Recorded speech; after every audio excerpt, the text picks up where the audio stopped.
Single mother gives her last money to a stranger. The next morning changes everything ****.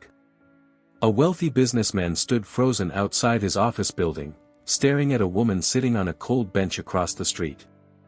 She was hugging a small child tightly, trying to keep him warm. But that wasn't what caught his attention. What stopped him in his tracks was what he had just seen on the security footage moments earlier. The woman, clearly struggling, clearly exhausted, had just given her last money to a complete stranger. No hesitation. No cameras. No one watching. Except, there was someone watching. And what he decided to do next would change her life forever. At 6 a.m., while most of the city was still asleep, Emily Carter was already awake. Not because she wanted to be, but because she had no choice. Her alarm didn't ring anymore, her phone had been disconnected weeks ago. Instead, it was her son, Noah, who stirred beside her that usually woke her. "Mama, is it morning?" he whispered softly, his tiny voice still heavy with sleep. Emily forced a smile. "Yeah, baby. It is." The room was small. Bare. A one-bedroom apartment that had seen better days long before she ever moved in. The walls were thin enough to hear arguments from neighbors, and the heater worked only when it felt like it. But to Noah, it was home. And to Emily, it was everything she had left. She sat up slowly, careful not to wake the ache in her body too suddenly. The kind of exhaustion that sleep couldn't fix had settled deep into her bones. On the small table near the window sat a few coins. And one crumpled bill. $5. That was all she had. Emily stared at it for a moment. $5. It had to cover breakfast. Maybe lunch. Definitely not both. She swallowed hard. Then stood up. "Let's get ready," she said gently. Mornings were a routine built out of necessity. She dressed Noah in his cleanest clothes, though they were starting to wear thin, and brushed his hair carefully. "You look so handsome," she told him. Noah grinned. "Like a superhero?" "Better," she said softly. "You're mine." Emily used to have more. A stable job. A small but steady life. She worked as a waitress in a family diner for years. It wasn't glamorous, but it paid the bills and kept food on the table. Until the diner closed. Unexpectedly. No warning. No backup plan. And just like that, everything started slipping. She picked up temporary jobs where she could. Cleaning. Babysitting. Anything. But it was never enough. Rent piled up. Bills followed. And slowly, survival became her full-time job. Still, Emily had something most people didn't. A quiet kind of strength. The kind that didn't shout. Didn't demand attention. But refused to break. She and Noah stepped outside into the crisp morning air. The city was beginning to wake. Cars passed. People hurried by. Everyone chasing something. Emily held Noah's hand tightly as they walked. "Are we getting breakfast?" Noah asked. Emily hesitated. Then smiled. "Yeah, we'll get something." She didn't know how yet. But she would figure it out. She always did. They stopped by a small corner store. Emily walked in, scanning the shelves carefully. Calculating. Choosing. She picked up a small loaf of bread. Put it back. Picked it up again. Then looked at the price. Too much. Her eyes moved. Searching. Finally, she found something cheaper. A single pastry. She bought it. And as they stepped outside, she broke it in half. "Here," she said, handing the bigger piece to Noah. "What about you?" he asked. "I'm not hungry." A lie. But one she told often. They walked further down the street. That's when she saw him. A man sitting on the sidewalk. Older. Worn down. Holding a sign that read, "Anything helps. God bless." Emily slowed. Not because she hadn't seen people like him before, but because of what happened next. A well-dressed man walked past him. Dropped something. Didn't notice. The older man saw it. Picked it up. It was a wallet. He looked at it. Opened it slightly. Then immediately stood up, and hurried after the man. "Sir," he called out. The man turned. Confused. "This fell," the older man said, handing it back. The man checked it quickly. Then nodded. "Thanks." And walked away. No reward. No gratitude beyond a glance. Just, gone. Emily stood there. Watching. Something about that moment stayed with her. Because she recognized it. That quiet honesty. That dignity, even in hardship. She looked down at her hand. At the last $5 she had left. Then back at the man. Her mind raced. "You can't do this," a voice inside her whispered. "You have a child. You barely have enough." But another voice. Quieter. Stronger. Said something else. "He did the right thing, when no one was watching. And now you are." Emily took a deep breath. Walked over. The man looked up, surprised. She knelt slightly and placed the money in his hand. "All of it?" he asked, confused. She nodded. "It's not much," she said. "But I saw what you did. That matters." The man stared at the money. Then at her. His eyes softened. "You need this more than I do," he said. Emily smiled gently. "Maybe," she replied. "But today, you get it." Noah tugged her sleeve. "Mama, that was our money." Emily knelt beside him. "I know, baby. Why did you give it away?" She looked at him. Really looked at him. Because sometimes, doing the right thing matters more than holding on to what we have. Noah thought about that. Then nodded slowly. "Okay." Across the street. Unseen. A camera captured everything. High above, inside a sleek office with glass walls and a panoramic view of the city. A man stood watching that exact moment replay on a screen. His name was Jonathan Hayes. CEO. Successful. Powerful. And in that moment. Completely still. The morning didn't magically get easier after that. In fact, it got harder. Because now, Emily had nothing left. She held Noah's hand a little tighter as they continued walking. The city buzzed around them, cars honking, people rushing, conversations blending into noise, but for Emily, everything felt strangely quiet. Like the world had paused, just for a second. Not out of peace. But uncertainty. "Are we still getting lunch?" Noah asked softly. The question hit harder this time. Emily forced a gentle smile. "We'll figure something out, okay?"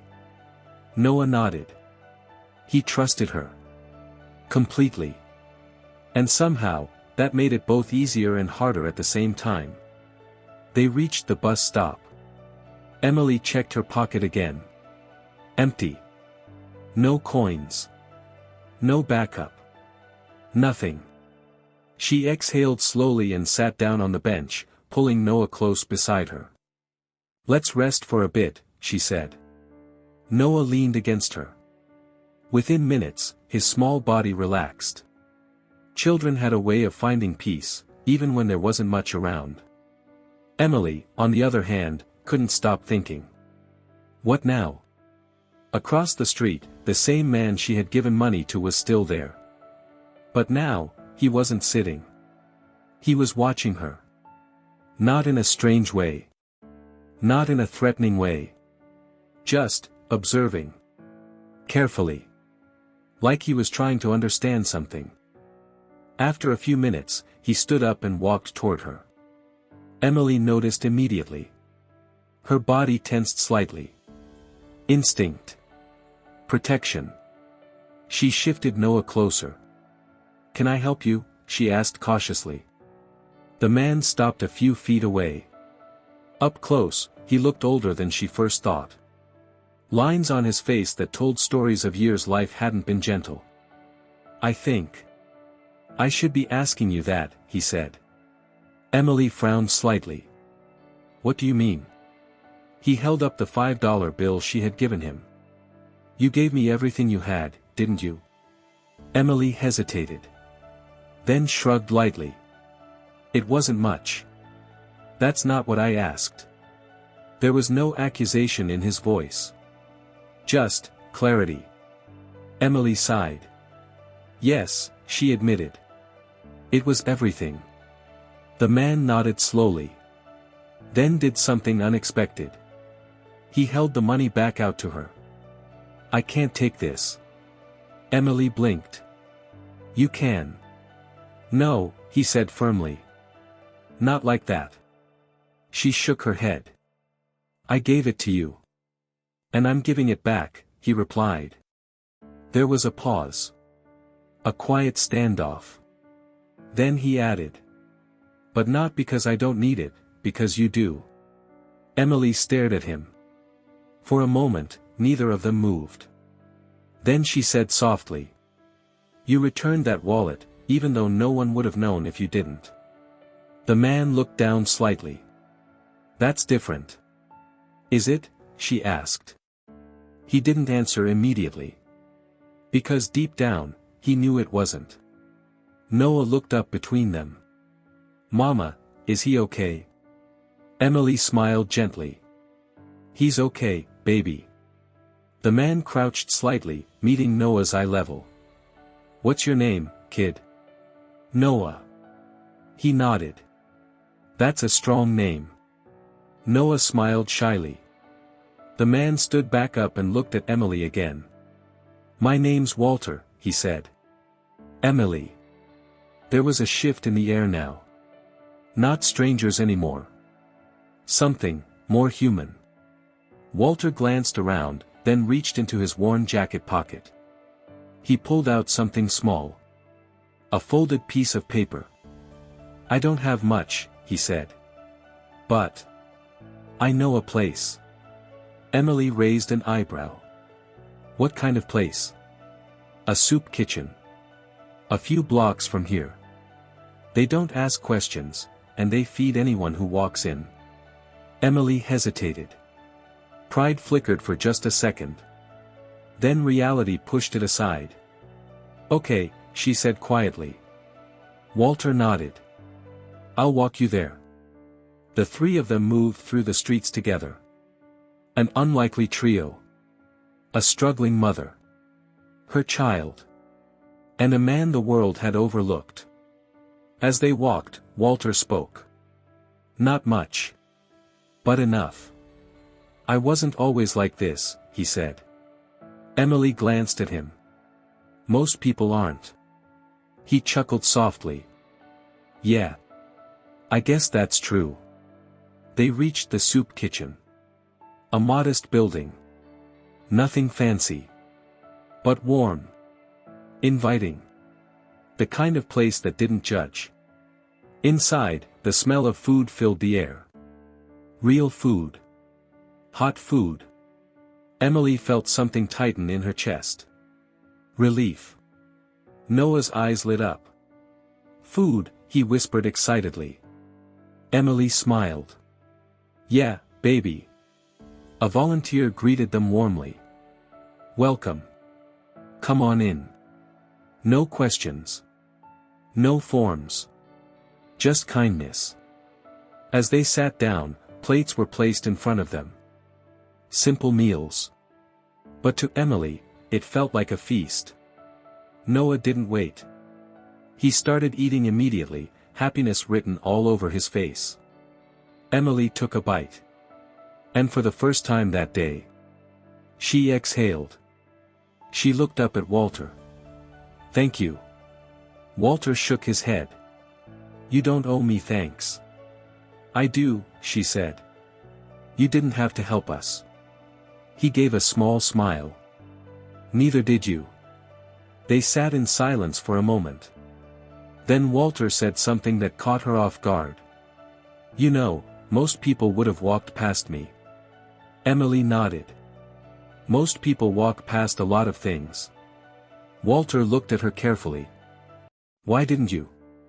Emily thought about it. Then answered honestly. "Because I know what it feels like to be invisible." That landed deep. Walter leaned back slightly. "Yeah," he said quietly. "That'll do it." Across the city, high above the streets, Jonathan Hayes stood in his office again. Watching. Thinking. Replaying the footage over and over. But now, it wasn't just curiosity. It was something else. Something pulling at him. Because he had seen something rare. Not just kindness. But sacrifice. The kind that costs something. The kind that most people avoid.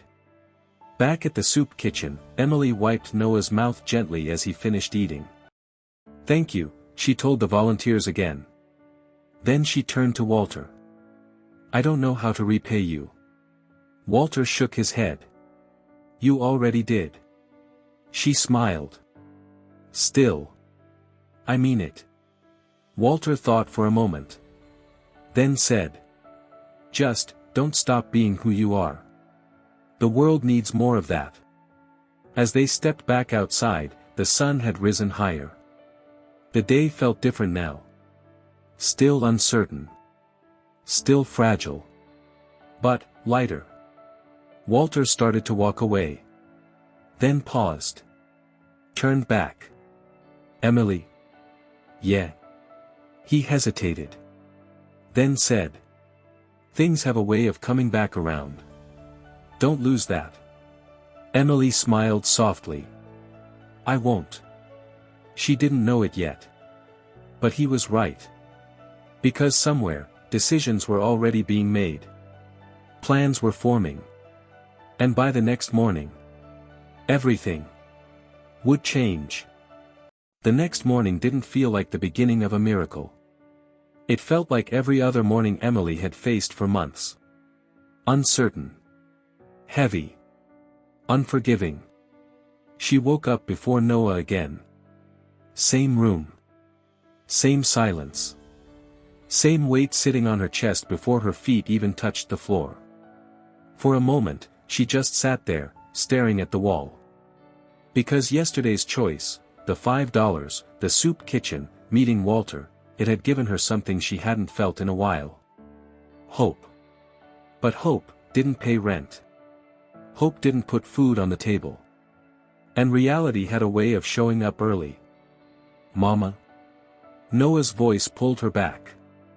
She turned quickly, softening her expression. "Hey, baby. Is today gonna be better?" he asked.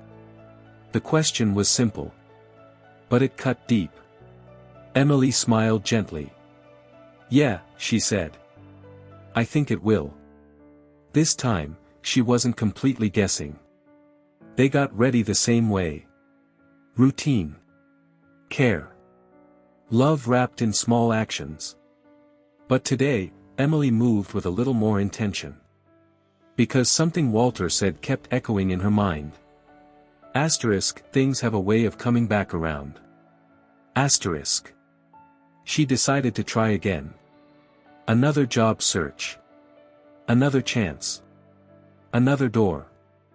They stepped out into the morning air. Cool. Quiet. Full of possibility, or disappointment. She didn't know which yet.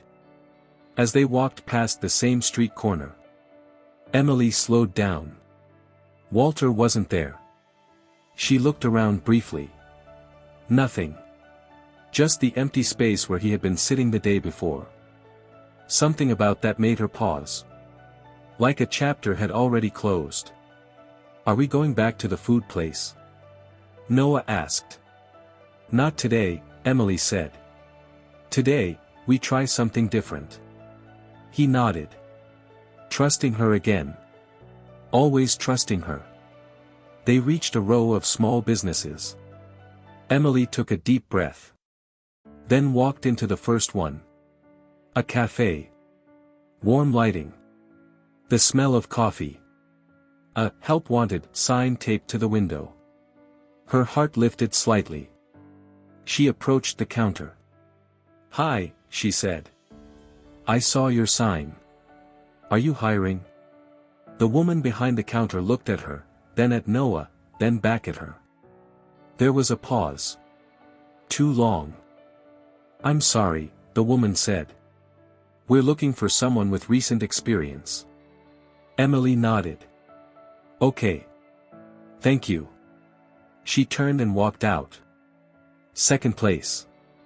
A small retail store. Same question.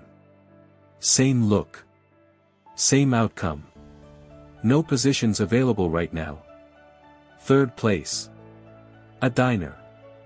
For a second, Emily felt something familiar. Like stepping back into a version of her life that used to make sense.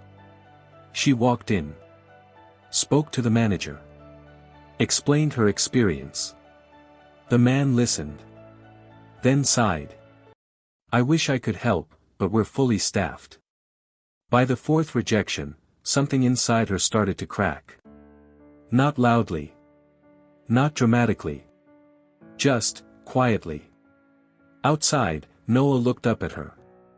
It's okay, Mama, he said. Emily smiled. Yeah, it is. But her voice didn't quite match. They sat on a bench.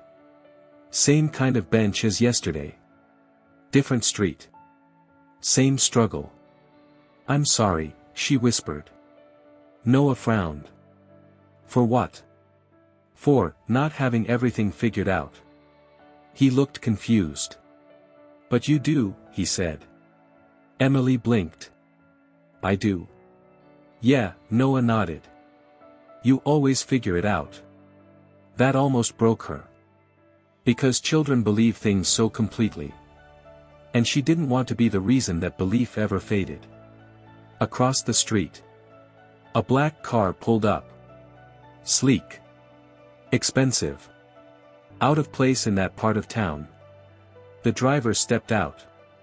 Looked around. Then walked directly toward her. Emily Carter, he asked. She frowned slightly. Yes. Good morning. I was asked to bring you somewhere. Emily's guard went up immediately. I'm sorry, who are you? My name is Thomas. I work for Mr. Jonathan Hayes.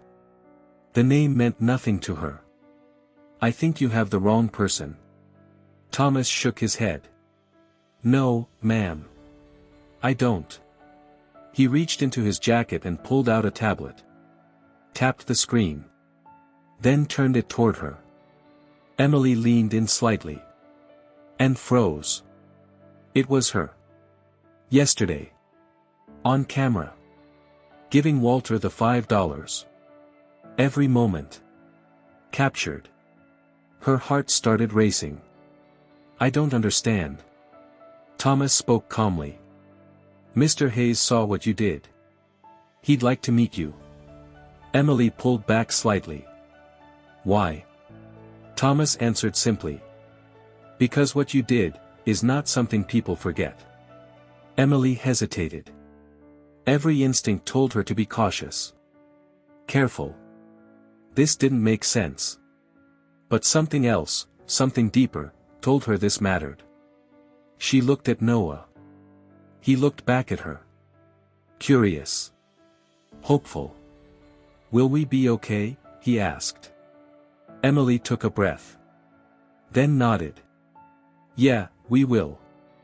She stood up slowly. Okay, she said to Thomas. We'll come. The car ride was quiet. Emily watched the city change outside the window. From worn-down streets, to cleaner roads, to towering buildings.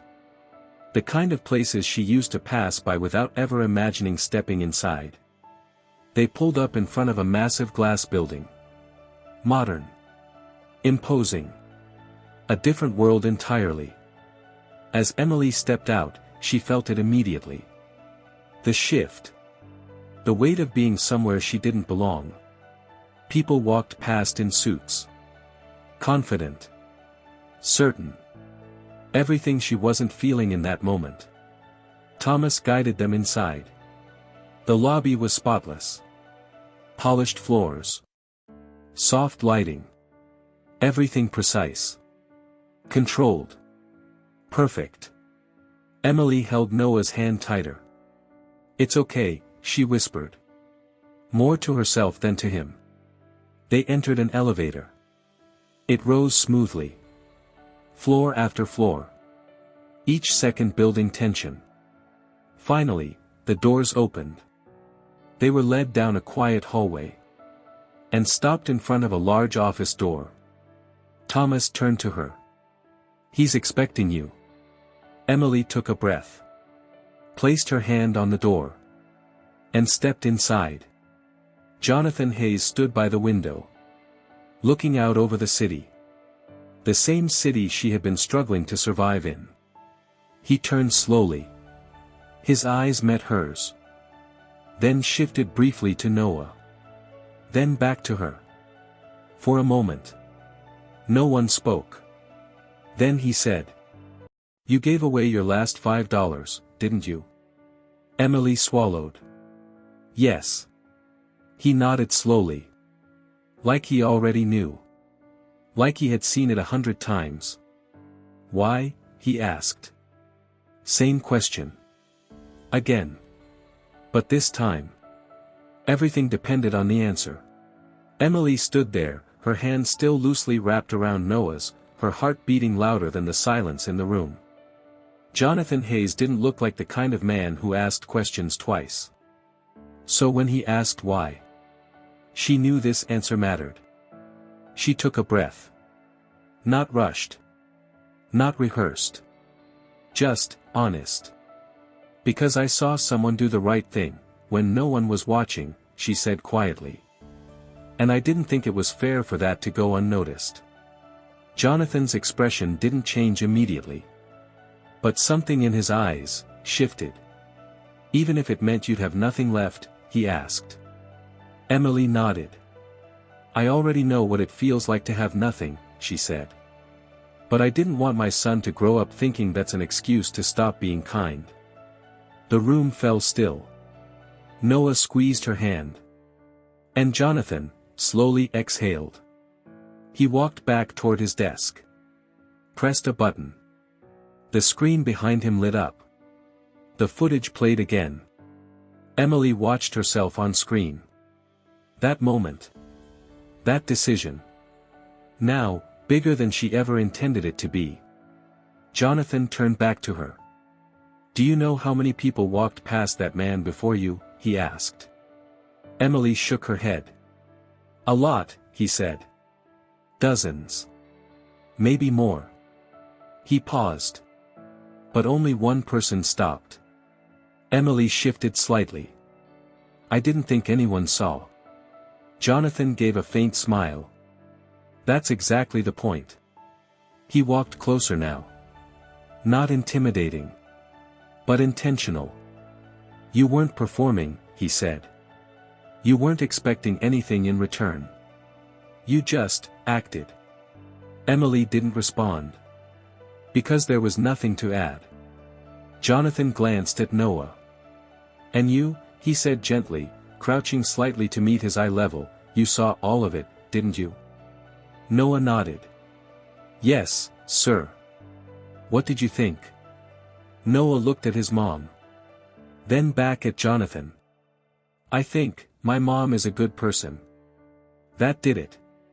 Something in Jonathan softened completely. Not as a CEO. Not as a businessman. But as a human being. He stood back up slowly. Then looked at Emily again. "What you did yesterday," he said, "that wasn't just kindness." He paused. It was leadership. Emily blinked. "I'm sorry. You led without knowing anyone was following," he explained. "And because of that, something started." He tapped the screen again. New footage appeared. Clips. Moments. People stopping. Helping. Giving. A ripple effect. Started from that single decision. Emily stared. "I didn't know." "Of course you didn't," Jonathan said. "That's what makes it real." There was a pause. Then Jonathan did something unexpected. He walked around his desk. And sat down across from her. Not above her. Not behind a barrier. But, equal. "I want to help you," he said. Simple. Direct. Real. Emily's guard went up instantly. "Help, how?" Jonathan nodded. "Fair question." He leaned forward slightly. "First, your immediate situation. Housing. Food. Stability. That gets handled." Emily's eyes widened slightly. "Handled, how?" "My company partners with local programs," he explained. "We can place you in a stable living situation within days." Emily didn't speak. She couldn't. Jonathan continued. "Second, your work experience. You were a waitress, right?" Emily nodded slowly. "Yes." "Good," he said. "Because we have a cafe downstairs. And I'd like you to run it." That landed hard. Too hard. Emily blinked. I'm sorry, run it?" Jonathan nodded. "You understand people. You understand service. And more importantly, you understand value. That's not something I can train." Emily shook her head slightly. "I think you're overestimating me." Jonathan smiled faintly. "I don't think I am." Noah looked up at his mom. "Mama, is this a good thing?" Emily let out a small, breathless laugh. I think it is." But she still hesitated. Because life had taught her something important. Nothing comes without a catch. "What do you want in return?" she asked carefully. Jonathan didn't even pause. "Nothing." Emily frowned. "That doesn't make sense." "It doesn't have to," he replied. "Sometimes, the return is already happening." He gestured toward the screen again. "The way people are starting to treat each other. That matters more than anything you could give me." Silence filled the room again. But this time, it wasn't heavy. It was hopeful. Emily looked down at Noah. Then back at Jonathan. And for the first time in a long time, she allowed herself to believe something. "Okay," she said. What followed moved quickly. Faster than her mind could fully process.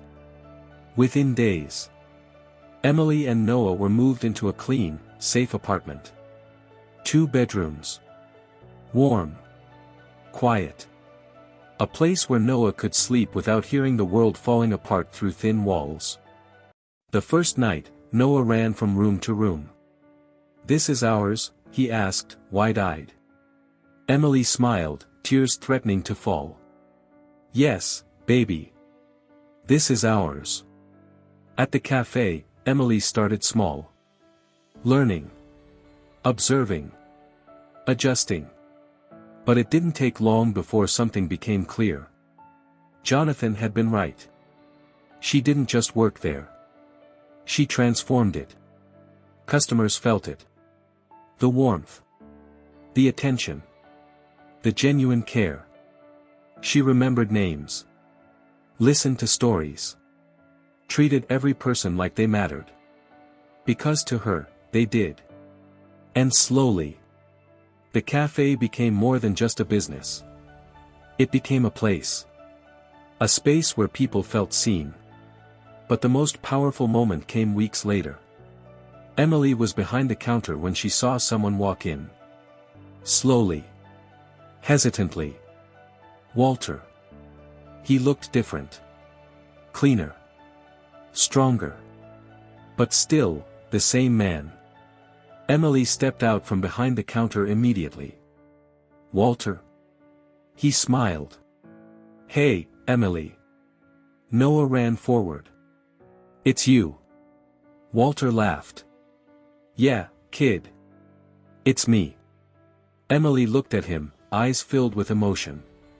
You disappeared. Walter nodded. Yeah, had to take care of some things. He glanced around. You look like you're doing all right. Emily smiled softly. I am. Then she paused. You helped that happen. Walter shook his head. No, you did. There was a moment of quiet understanding between them. Then Emily did something simple. But powerful. She walked behind the counter. Prepared a meal. And placed it in front of him. On the house, she said. Walter looked at it. Then at her. And smiled. Full circle. Later that evening. Jonathan watched the cafe from a distance. Not on a screen this time. In person. He saw the way Emily interacted. The way people responded. The way kindness had turned into something bigger. And he smiled. Because this was what he had been hoping for. Back at the cafe, Emily stepped outside for a moment. The sun was setting. Warm light stretching across the street. She looked around. At the people. At the movement. At the life she thought she had lost. And then she saw it. A woman sitting on a bench. Holding a small child. Looking, exactly the way she once did. Emily didn't hesitate. She walked over. Knelt slightly. And said. Hey, have you eaten today? The days turned into weeks, and the weeks into months. But unlike before, when time felt like something Emily was constantly chasing just to survive, now it felt like something she could finally build with. The cafe flourished. Not because of fancy upgrades. Not because of expensive branding. But because of something far more powerful. People felt something when they walked in. Warmth. Care. Recognition. Emily had created more than a place to eat, she had created a place where people mattered. Regulars started showing up daily. Some came for coffee. Others came for conversation. And a few came simply because they needed to feel seen. Noah had changed too. In the best way. He laughed more. Slept better. And for the first time in a long time, he started talking about the future. One evening, as they sat in their new apartment, he looked up at Emily and said, Mama, when I grow up, I want to help people like you do. Emily smiled softly. Like me? He nodded. Yeah. You help people even when you don't have anything. That's, like a superpower. Emily pulled him close. Then you already have it too. Walter became a familiar face at the cafe. But not as someone in need. As someone rebuilding. He had found small work, nothing glamorous, but steady.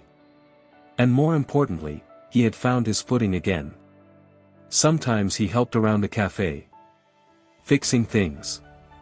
Carrying supplies. Refusing payment most days. This is my way of giving back, he'd say. And Jonathan.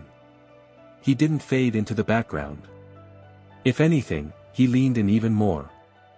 What started as helping one person turned into something bigger. A structured initiative. Job placements. Housing support. Partnerships with shelters. Real systems designed to help people get back on their feet.